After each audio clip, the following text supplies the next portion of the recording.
कभी ना बदलने वाले नियम और कायदे कानून ही इस दुनिया और ब्रह्मांड को चलाते हैं। उन नियमों को देखने, उन्हें परिभाषित करने, उन्हें लिखने और फिर उन्हें इस्तेमाल करने से ही हमें वो सब कुछ मिलता है जिसे हम विज्ञान और तकनीक के नाम से जानते हैं। ये विज्ञान ही है जो रहस्यों को हमारे सामने लाकर ब्रह्मांड रूपी अनसुलझी पहेली को सुलझाता है।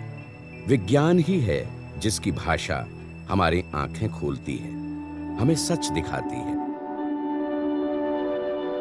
हमारे बीच मौजूद एक बहुत ही छोटी जुनूनी जमात है जिन्हें हम वैज्ञानिक कहते हैं। उन्हें ये वरदान हासिल है कि वो इस ब्रह्मांड की भाषा को समझ सकें। उन्हें दुनिया में मौजूद हर चीज जो हमारे इर्द गिर्द मौजूद है, जिन्हें हम अनुभव करते हैं, उसके पीछे छिपे रहस्य को बेपर्दा करने में एक असीम आनंद की प्राप्ति होती है।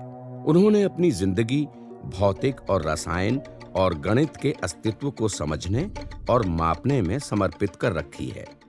इसीलिए हम उनके ऋणी हैं। उन्होंने ही हमारी पृथ्वी, जिस पर हमारा जीवन आधारित है, उसके रहस्य से रूबरू कराया। और अगर दुनिया के इस रहस्य से ये जमात पर्दा ना उठाती तो ये दुनिया इतनी खूबसूरत, इतनी आकर्षक और इतनी अर्थपूर्ण ना दिखाई देती।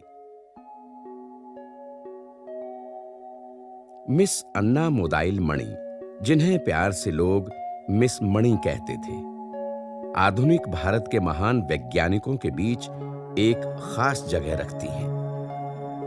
अन्ना मणि स्वतंत्र भारत की शीर्ष 5 महिला वैज्ञानिकों के बीच सम्मानित हैं।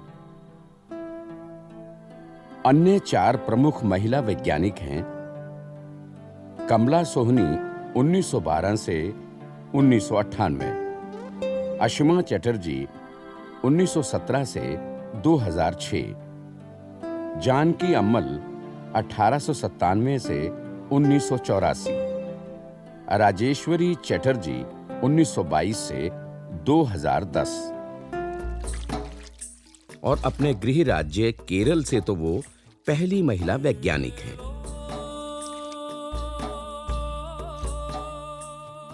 मणि ने हमारे जीवन में कैसे बदलाव लाया? मणि को किस लिए याद किया जाता है? एक व्यक्ति के तौर पर वो कैसी थी? उन्होंने ये मुकाम कैसे हासिल किया? क्यों अन्ना मणि हमारे लिए कुदरत की नेमत की तरह है? मिस अन्ना मोदाइल मणि का जन्म केरल राज्य के त्रावणकोर के सामंती क्रिश्चियन परिवार में हुआ। मणि के पिता सिविल इंजीनियर थे, लेकिन मणि अलग थी। ऐसा माना जाता है कि आसपास रहने वाले लोग और चीजें व्यक्ति के चरित्र को बदलने में सहायक होती हैं। ऐसे में मौसम वैज्ञानिक के तौर पर अन्ना मणि की उपलब्धि को इससे अलग नहीं किया जा सकता। लोगों के प्रभाव ने मणि के सुनहरे भविष्य को आकार दिया। खासकर पिता ने और परिवार की पृष्ठभूमि ने मणि को उन्हें एक वैज्ञानिक और तर्कसंगत स्वभाव वाली भूमिका के लिए तैयार किया। इसके अलावा मणि का प्रकृति के प्रति लगाव भी उन्हें इस दिशा में बढ़ाता चला गया। युवा अन्ना मणि बचपन से पढ़ने की शौकीन थी। हैरानी होगी आपको ये सुनकर कि 8 साल की उम्र में अन्ना मणि ने अपने गांव में मौजूद स्थानीय पुस्तकालय में मौजूद सभी मलयालम भाषा की पुस्तकों को पढ़ लिया। कम उम्र में ज्ञान की इस ललक ने उन्हें सत्य की खोज में आगे बढ़ा दिया। मणि जब 8 साल की थीं, तब उनके जन्मदिन पर एक दिलचस्प घटना घटी। इस घटना से साबित ये हो गया कि अपने जीवन में अन्ना मणि ने किताबों को कितनी तरजीह दे रखी थी। कहते हैं मणि को उनके 8वें जन्मदिन पर परिवार की तरफ से एक हीरे की अंगूठी गिफ्ट के तौर देने की पेशकश की गई। लेकिन मणि ने इस गिफ्ट को लेने से इनकार कर दिया और उसकी जगह ब्रिटानिका विश्वकोश की डिमांड रखी। सोचिए, 8 साल की छोटी सी उम्र में अन्ना मणि का मन किताबों को लेकर कितना मचलता था। अन्ना मणि को भौतिक शास्त्र में खास रुचि थी।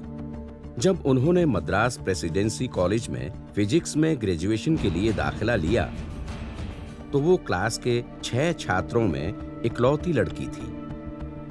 1939 में अन्ना मणि ने भौतिक और रसायन में ऑनर्स में डिग्री हासिल की। अन्ना मणि में प्रयोगशालाओं को लेकर एक अलग ही तरह का जुनून था।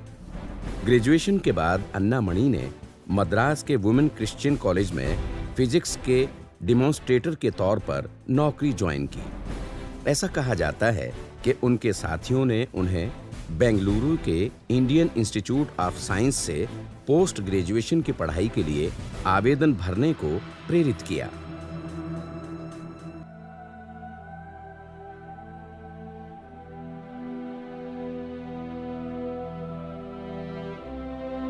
साल 1940 में अन्ना मणि ने स्कॉलरशिप पर बेंगलुरु के इंडियन इंस्टीट्यूट ऑफ साइंस में प्रवेश लिया।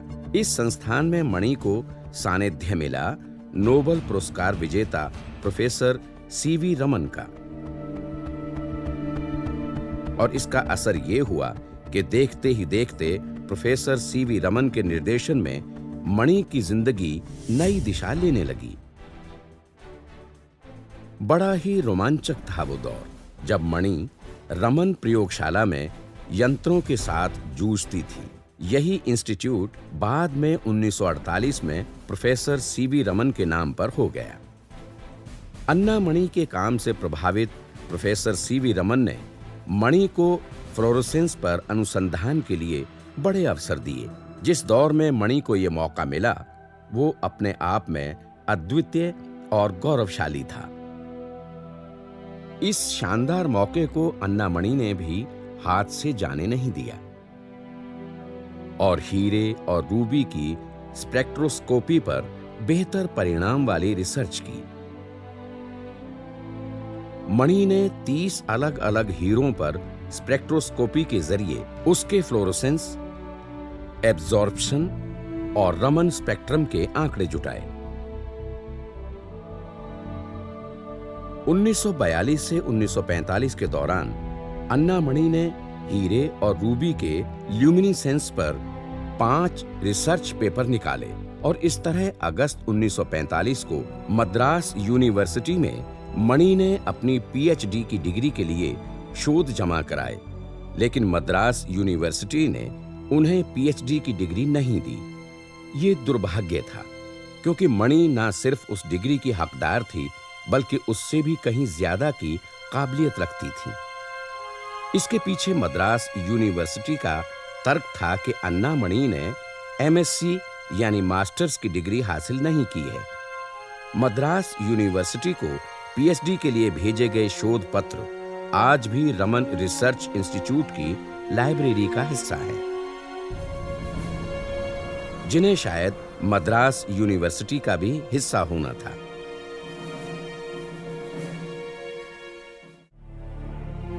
दो सितंबर 1945 दूसरा विश्व युद्ध अभी समाप्त ही हुआ था और भारत आजादी की दहलीज पर था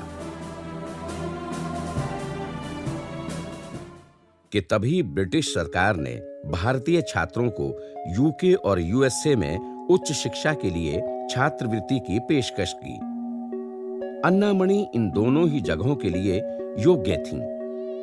तभी रमन रिसर्च इंस्टीट्यूट के एक सहयोगी ने मणि को दूसरा रास्ता सुझाया, जिसमें स्कॉलरशिप का पैसा भारत सरकार को देना था और इस तरह अन्ना मणि उच्च शिक्षा के लिए ब्रिटेन जाने को राजी हो गई।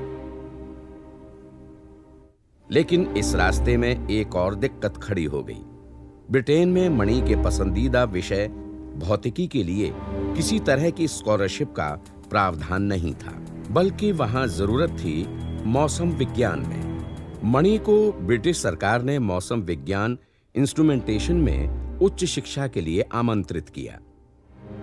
मणि को इस विषय के लिए कोई आपत्ति नहीं थी, बल्कि उन्हें मौसम विज्ञान लुभाता था और इसके बाद शुरू हुआ एक नया सफर। अन्ना मणि उन भारतीय छात्रों के साथ लंदन के लिए जहाज से रवाना हो गईं, जो अलग अलग विषयों में उच्च शिक्षा के लिए स्कॉलरशिप पर विदेश जा रहे थे। नॉर्थ वेस्ट लंदन के हारो शहर में मेट्रोलॉजिकल दफ्तर के इंस्ट्रूमेंटल डिवीजन में मणि ने तकरीबन 1 साल गुजारा। यहाँ मणि ने मौसम विज्ञान के वो यंत्र जो हवा में ऊपर होते हैं, उनकी मैकेनिज्म में महारत हासिल कर ली। इसके बाद मणि ने टेडिंगटन की नेशनल फिजिकल लेबोरेटरी में वेदर इंस्ट्रूमेंट के मानकों पर अध्ययन किया। अन्ना ने अपनी प्रायोगिक प्रतिभा से हारो में छात्र और अध्यापक दोनों को प्रभावित किया।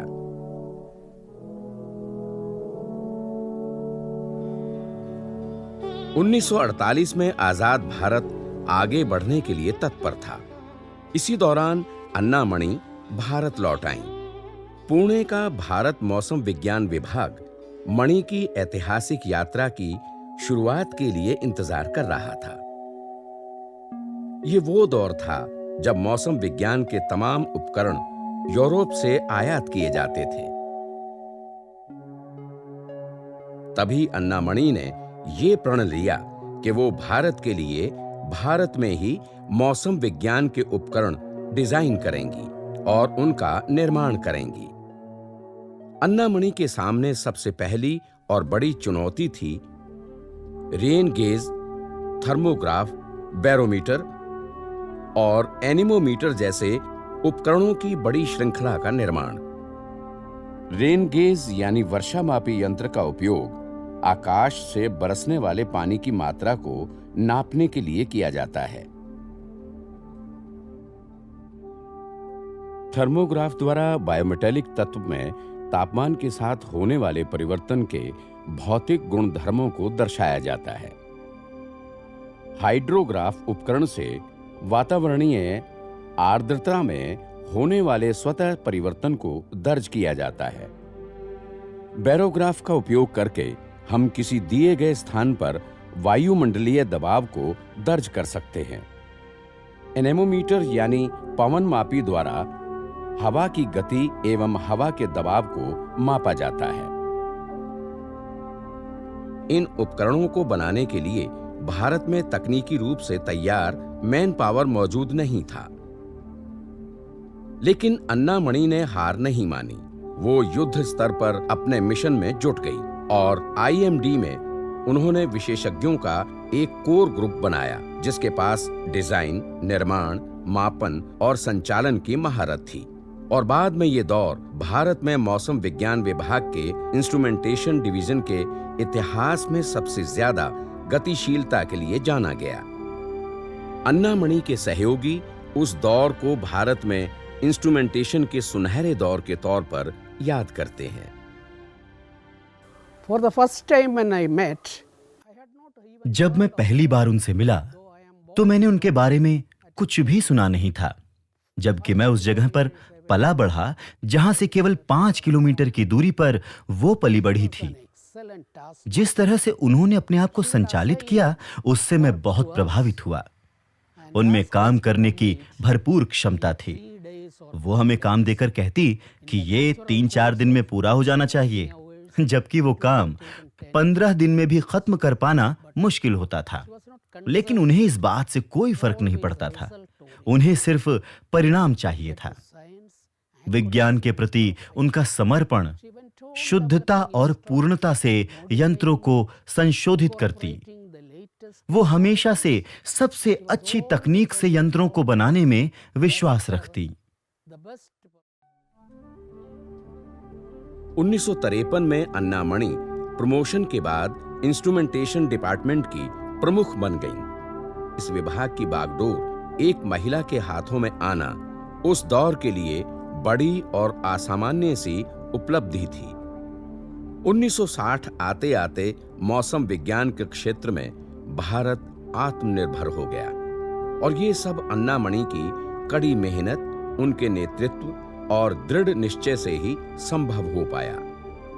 जो नींव अन्ना मणि ने रखी, भारत का मेट्रोलॉजिकल इंस्ट्रूमेंट डिवीजन उस राह पर चलकर और मजबूती से आगे बढ़ा रहा है। She has done a tremendous work in this office.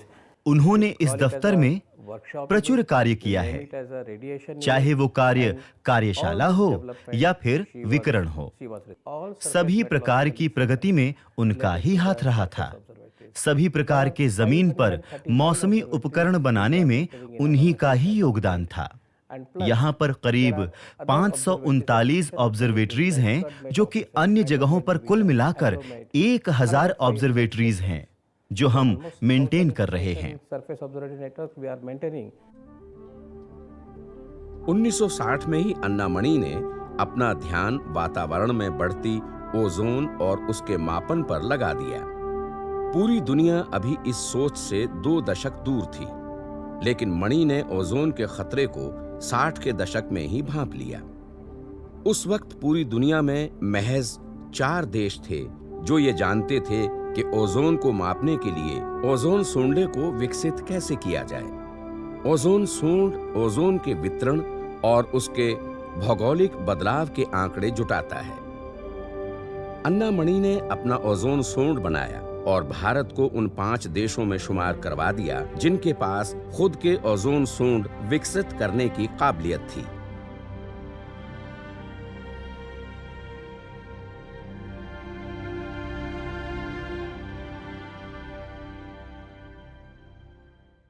The ozone sound is a typical example. Ozone sound एक सजग उदाहरण है। 1960 में ब्रिटिशर्स ने ओजोन को मापने का प्रयास किया। दुनिया में यह नहीं पता था कि ओजोन छेद नामक चीज मौजूद है, लेकिन इनकी दूरदृष्टि ने यह देखा कि धरती पर वो आसमान में ओजोन परत को नापना जरूरी है।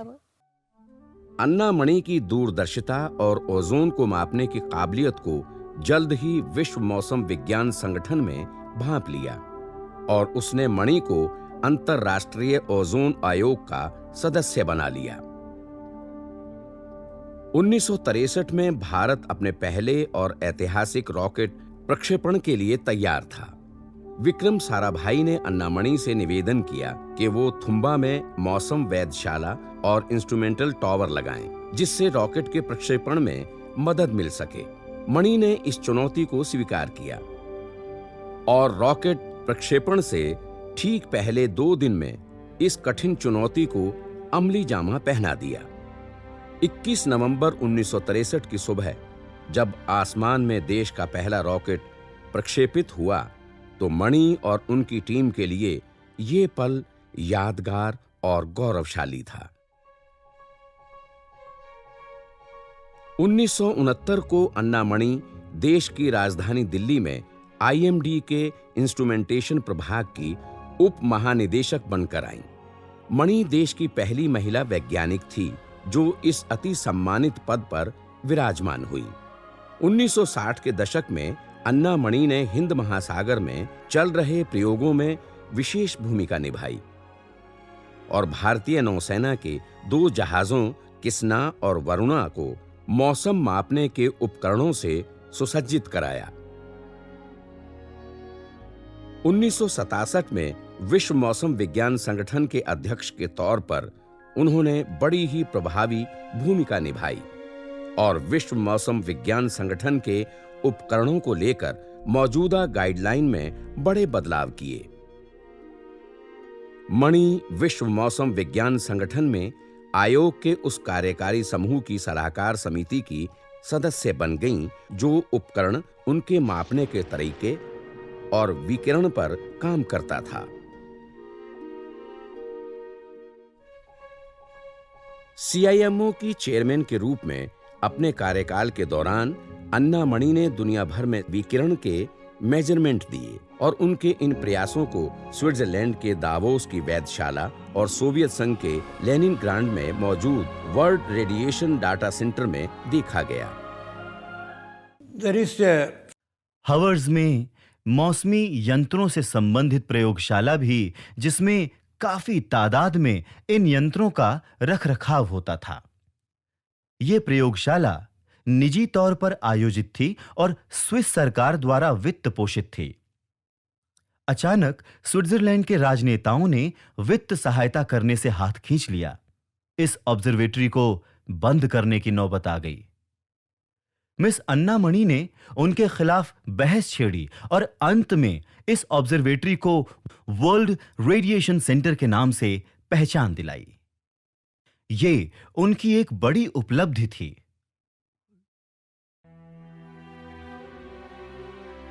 अन्ना मणि ने साल 1957 से 58 के दौरान इंस्ट्रूमेंटेशन विभाग के प्रमुख के रूप में एक उल्लेखनीय उपलब्धि हासिल की।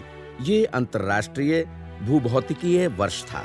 इस दौरान दुनिया और देश में वायुमंडलीय भौतिकी में हर किसी की रुचि को महसूस किया गया। एक वक्त था जब सरकार ने ये निश्चय किया कि वो सौर विकिरण को मापने के लिए स्टेशनों का एक नेटवर्क तैयार करेगी।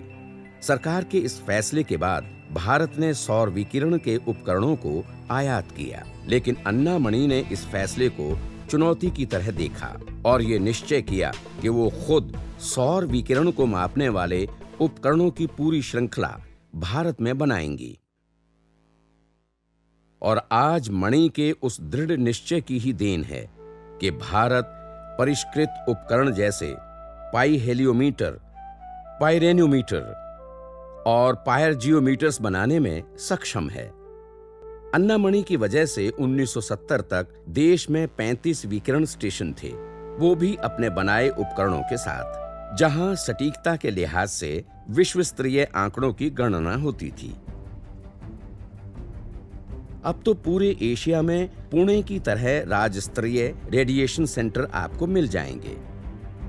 विकिरण वैज्ञानिकों के अंतर्राष्ट्रीय समुदाय ने अन्ना मणि के उष्णकटिबंधीय क्षेत्र में विकिरण को माप सकने के लिए खोजे जाने वाले यंत्रों के योगदान को खूब सराहा और आगे मणि को सर्वसम्मति से उपकरण और प्रेक्षण के तरीके के लिए गठित आयोग का अध्यक्ष बना दिया गया। अन्ना ने लगभग सभी मौसम संबंधी मापदंडों के लिए अंतर्राष्ट्रीय और राष्ट्रीय मानकों को नामित करने में विश्व मौसम विज्ञान संगठन की बड़ी मदद की। At that time, we were उस समय वैज्ञानिक मौसम उपकरणों पर शोध किया जा रहा था, जिसकी मदद से विमान को सुरक्षित धरती पर उतारा जा सके। विमान के सुरक्षित उतरने के लिए 7 तरह के मौसमी उपकरणों की जरूरत होती है। मिस मणि ने इसकी शुरुआत की और यह सबसे पहला प्रोजेक्ट था। वर्तमान मौसमी उपकरण सिस्टम, जिससे हवाई पट्टी पर दबाव, तापमान और उष्णता नापी जा सकी, हवाई पट्टी पर हवा की गति का रुख नापा जा सका, विमान के उतरने के समय दर्शिता को नापा जा सके, जो कि बहुत जरूरी है, हवाई पट्टी पर हवा की गति के रुख को नापा जा सके, हवाई पट्टी पर नीचे वाले बादलों को पहचानने के लिए यंत्र, क्योंकि किसी भी पायलट को तब तक विमान उतारने की इजाजत नहीं होती है जब तक उसे हवाई पट्टी साफ सुथरी ना दिखे। इन सब चीजों के नापने वाले यंत्र यहां पुणे में तैयार किए जा रहे थे।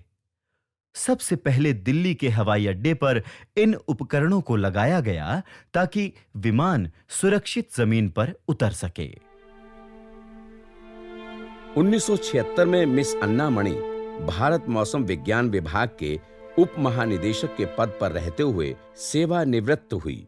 सेवाओं का अंत शुरुआत थी देश में मौसम विज्ञान में एक और नए चरण की। अन्ना मणि रिटायरमेंट के बाद बेंगलुरु स्थित रमन रिसर्च इंस्टीट्यूट में विजिटिंग प्रोफेसर के तौर पर जुड़ गईं। विज्ञान और प्रौद्योगिकी के विभाग के अनुरोध पर अन्ना ने सौर विकिरण पुस्तकों के 2 संस्करण लिखे। इनमें से पहली पुस्तक 1980 में भारत के लिए सौर विकिरण के डाटा और दूसरी पुस्तक 1981 में भारत पर सौर विकिरण नाम से आई।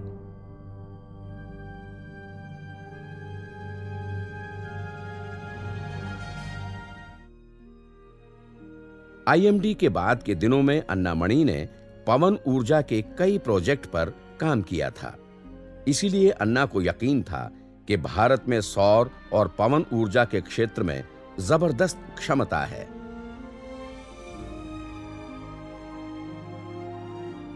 इसी वजह से अन्ना ने बेंगलुरु में एक प्रयोगशाला और कार्यशाला की स्थापना की। अन्ना को मालूम था कि देश सौर्य और पवन ऊर्जा के क्षेत्र में जब तक प्रगति नहीं कर सकता है, जब तक कि विंड पैटर्न और सोलर फ्लेक्सिस पर व्यापक और विश्वसनीय ज्ञान अर्जित नहीं कर लेता। अन्ना ने देखा कि पूरे देश में दूसरे लोग इस क्षेत्र से दूर भाग रहे हैं, लिहाजा गैर पारंपरिक ऊर्जा स्रोतों के बेहतर प्रबंधन के लिए अन्नामणि ने देश की चाहत और प्रयासों को नई ऊर्जा दी, प्रयोगशाला और कार्यशाला को एक दिशा दी। अन्नामणि को उनके 30 साल के योगदान के लिए इंडियन नेशनल साइंस अकादमी ने आर रामानाथन मेमोरियल मेडल से नवाजा। वहीं इंटरनेशनल ओजोन कमीशन ने भी उन्हें प्रशस्ति पत्र देकर सम्मानित किया। साल 1994 में जब वो 76 साल की थीं, तब एक स्ट्रोक ने उन्हें पूरे जीवन भर के लिए अक्षम बना दिया। जिस डायनेमिक लेडी ने भारत को मौसम यांत्रिकी के क्षेत्र में अपने पैरों पर खड़ा किया, वो अन्नामणि जीवन भर के लिए व्हील चेयर पर आश्रित हो चुकी थीं। जिस दूरदर्शी महिला ने बिना रुके बिना थके मौसम यांत्रिकी के क्षेत्र में इस देश को आत्मनिर्भर बनाया, वो केरल के त्रावणकोर में अपनी बहन और परिवार पर निर्भर थीं। मिस अन्नामणि ने मौसम उपकरणों में भारत के लिए एक ठोस नींव रखी, जिसकी बदौलत आज देश मौसम की प्रणाली को समझने और मापने में सक्षम है। अन्नामणि के बनाए ऐतिहासिक उपकरण आज हमारे लिए धरती के वायुमंडल और तमाम भौगोलिक स्थानों से आंकड़े जुटा रहे हैं। अन्नामणि के प्रयास की बदौलत ही मौसम के पूर्वानुमानों का पता लगाना संभव हो पाया है। मणि की वजह से ही आज पूरा सामाजिक आर्थिक स्पेक्ट्रम मौसम पूर्वानुमानों का आनंद उठा पा रहा है। इन्हीं आंकड़ों की मदद से हम जिंदगी को, समय को, धन को बचाने के निर्णय ले पा रहे हैं। नौसेना से लेकर वायुसेना, थल सेना और मछुआरों से लेकर किसान तक हर कोई इन पूर्वानुमानों के जरिए अपना कारोबार और व्यापार बचाए हुए है। हर मिनट होने वाली वेदर फोरकास्टिंग जो मौसम विभाग से आ रही है, पूरे देश की 120 करोड़ जनसंख्या को प्रत्यक्ष और अप्रत्यक्ष तौर पर फायदा दे रही है। ये कैसे संभव हुआ? मौसम यांत्रिकी की वजह से, जो भारत मौसम विज्ञान विभाग पुणे में डिजाइन किए गए, बनाए गए। अन्नामणि भारत में मौसम उपकरणों की मदर इंडिया के तौर पर जानी जाएंगी। अन्नामणि उस पीढ़ी का प्रतिनिधित्व करती हैं जो मेक इन इंडिया के सपने को सच करने के लिए कड़ी मेहनत, कड़ा परिश्रम करती है। ना तो इसे समझ पाना कठिन है और ना ही देख पाना कि देश और दुनिया के हर शख्स के जीवन को अन्नामणि लगातार स्पर्श कर रही हैं। मणि हर उस शख्स के दिल के बेहद नजदीक हैं जो उन्हें जानते हैं, जिन्होंने उनके साथ काम किया है। अन्नामणि सामाजिक रूप से प्रतिबद्ध वैज्ञानिक के तौर पर, देशभक्त और एक अद्भुत इंसान के तौर पर हमें हमेशा आगे बढ़ने और कुछ करने के लिए प्रेरित करती रहेंगी।